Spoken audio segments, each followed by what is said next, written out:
hates you. Hi, caller. You're on the air.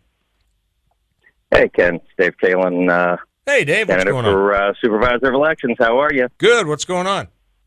Well, you kind of look at it. It's at every level of the government.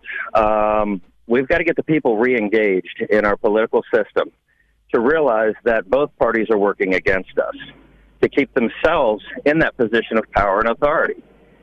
Last night, we had a hearing at the Charlotte County Commission chambers about a tax increase. It's an assessment.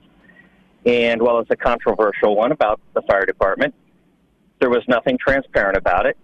There was well over 1,500 to 2,000 people that wanted to be there. We couldn't meet in the commissioners' chambers. They packed the room with firefighters so that most other folks couldn't sit in that room. My wife's deaf, hearing impaired. She didn't even have a TV out there that she could watch with closed caption on it. So it's just one of those steps to keep the voters confused, in the dark, and it happens at every level. And we, the people, need to re-engage. Yeah. Yes, I agree. And if elected, are you going to do something about this crap of a Supervisor of Elections website? What the hell's happened to this? It's still under construction. How many? I can't even look at who's filed to run on this page this morning because she's got it so screwed up. You know, we need to get the clerk of the court's office in there because they seem to know what they're doing when they want to get a website running and up to snuff. She apparently, that's what you get. Again, I said it yesterday, I'll say it again today. This is what you get with political appointments, a bunch of screw-ups. Absolutely. And, you know, my hat's off to Roger for what he's done to be able to streamline that office. Yeah. He's got a strong IT background, as do I. You can set your website up. You can be out there beta testing, running through it without ever going live. You had an operational one. While it wasn't that great, leave it operational. Get your new one operational.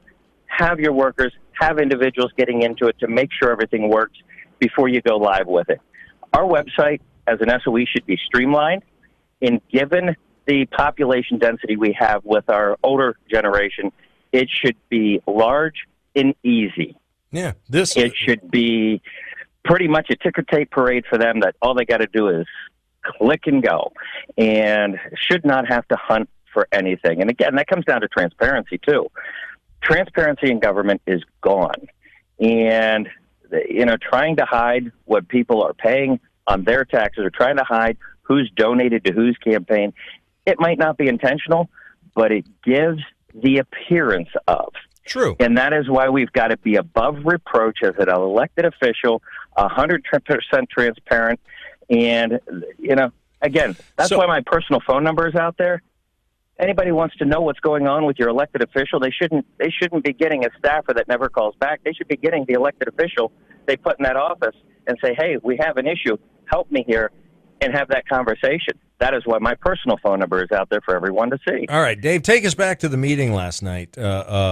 I would imagine now. I watched the video of the workshop that happened earlier in the month prior to the meeting last night, and why? Now, if I don't know if you did, but what was the general feeling? I mean, because I understand the different parcels are different, but for my house, my bill has only gone up $54, so you're looking at about 13 cents a day. Right. You know, and this money isn't being used to give raises to firefighters. It's to hire more firefighters so that they can meet the national average of response times. And people were still pissed about that? The problem is they took a cookie-cutter approach. Rather than to think, okay, the bulk of Charlotte County was originally a farming community, so we still have massive acreage throughout the county that is a farm. Multiple farms, myself as a farmer. I own just about 10 acres that's farm, and then I lease over 100 other acres, and much of that I pay the taxes on. So when you hit a farmer with this per parcel tax, and oftentimes farms are broke up into 40, 50, 60, 80 parcels, you're getting hit with each one of those. And what it does, for me, I'm looking at a $15,000 a year increase in costs. So rather than look at it as a per individual or per property as a whole. It's pieced out, which gives them a higher tax base by the way they're doing it. So there is a need for them through this to change it so that farms could file for the exemption that we would pay once, but instead we're going to pay for multiple lots. Yeah, they're screwing you. Well, we got an election year coming up. In the workshop, the only one that was asking, the only one that I saw was asking for any accountability. And after we give you this money, we want to make sure that you're actually meeting these response times, because I guess the national average is what, like a minute 30. Right. And Charlotte County wasn't meeting the minute 30.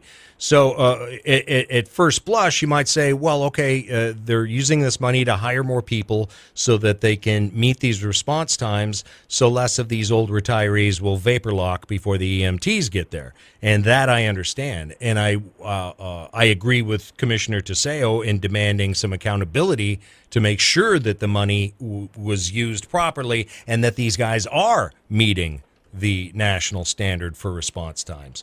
At the same time, I get where you people with large parcels are coming from.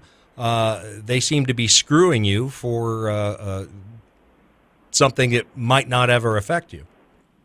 Absolutely, and I agree with the accountability. Whether it's this or any other tax dollar, whether it's our annual ad valorem taxes, we should have the same scrutiny on it, because when you look at governments across the board, you see it in so many of our major cities with the waste. The joke is always the $10,000 hammer.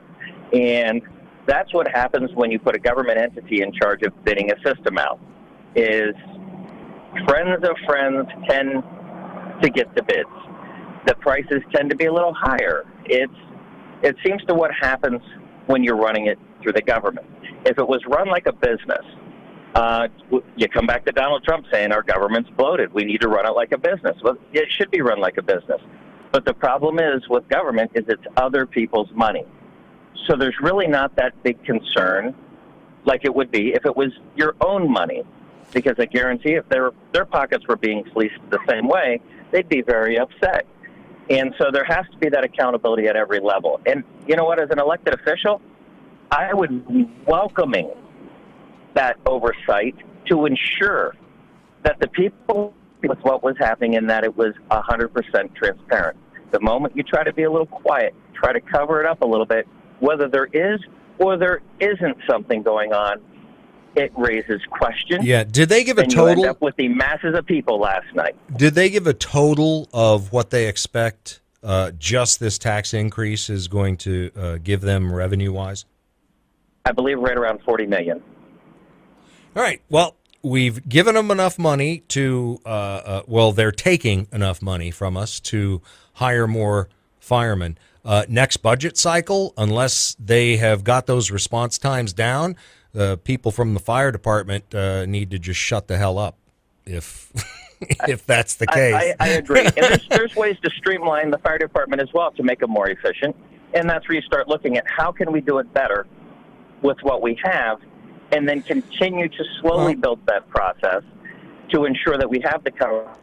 I agree with that, but we're not static in our population. Our population's growing, so I do understand why they need more money. But at the same time, with our population growth, is going to come those property taxes, which is going to give them an increase anyway. Yep. Well, and that's where a lot of folks where we believe that as you build out and add homes, it's going to create more tax base.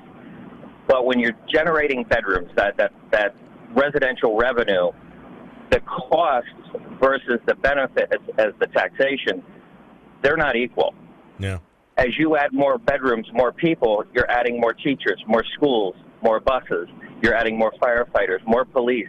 So everybody else needs a piece of that same pie as you're expanding out. And when you're throwing in 2,000, 3,000, 4,000 homes at a shot in the community, you quickly exceed what your tax obligation is. You're not able to sustain it, and that's why you need other sources of revenue, whether it be generating the business within that's going to help create those tax dollars through sales tax revenue and other means, gas tax, other things to help maintain that infrastructure. And our developers coming in, I look at when I was running for commissioner last year, I was kind of arguing about the impact fees. And when you have a low impact fee, that's good for the individual home builder, the mom and pop that wants to put a house on the acreage they own. But it's bad in the sense of the large builder who's coming in with thousands of homes that is generating phenomenal amount of revenue for themselves, and everything else is being dumped on the soon-to-be buyer. That's where we need to really look at this, how you're taxing on these impact fees, whereas the large builders are going to have to pay, I say, a different type of fee or a higher impact fee when they're coming in with these subdivisions of over 100 homes, 500 homes, whatever it may be, so that they are genuinely paying for the infrastructure that they're going to be utilizing for what they're developing. Yeah, good luck with that. I know.